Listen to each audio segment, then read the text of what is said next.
আসসালামু আলাইকুম রহমতুল্লাহ। লুকমান তার ছেলেকে উপদেশ দিয়েছিলেন।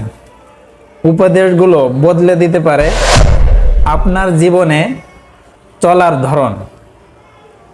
1. আল্লাহর কোনো শরিক করো না।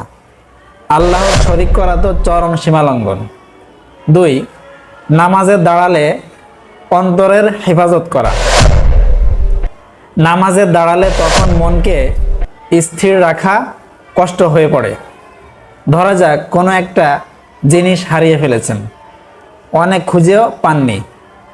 দেখা যায় নামাজে দাঁড়াতেই মনে পড়ে জিনিসটা অমুক জায়গায়। শয়তান মনকে স্থির থাকতে দেয় না। নামাজে দাঁড়ালেই সারাদিনের হিসাব করে। নামাজে দাঁড়ালে কাজের রুটিন তৈরি করে। লুকমান হাকিম বলেন, নামাজের সময় অন্তরের হেফাজত করো। 3.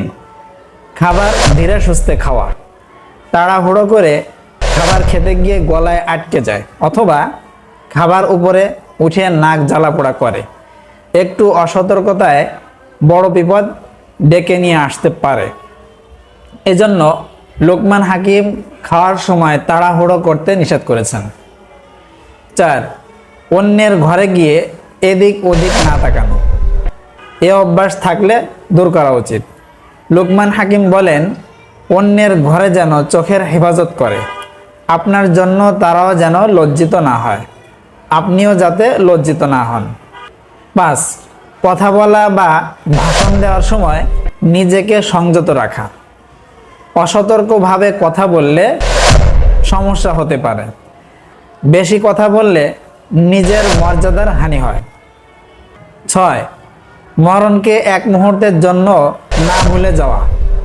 মরণের কথা স্মরণ রাখা, কারণ যে কোনো সময় মরণ চলে আসতে পারে। 7. আল্লাহকে স্মরণ করা। আল্লাহ বলেন, তোমরা আমাকে স্মরণ করো, আমিও তোমাদের স্মরণ করব। যার অন্তরে সবসময় আল্লাহর জিকির থাকবে, যার জিভ সবসময় আল্লাহর জিকিরে ব্যস্ত থাকবে, আল্লাহ তাকে প্রিয় বান্দাদের কাতারে শামিল করে নেবেন। 8. কারো উপকার করলে সেটা একেবারের জন্য ভুলে যাওয়া। কেউ কারো কাছে সহজে হাত পাতে না। অভাবে পড়ে কিংবা সমস্যায় পড়ে মানুষ সাহায্য চায়।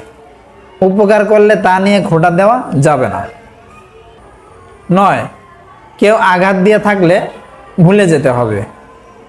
আল্লাহ তাআলা আমাদের সবাইকে লুকমান হাকিমের এই মহামূল্যবান উপদেশগুলো পালন করা তৌফিক দান করেন।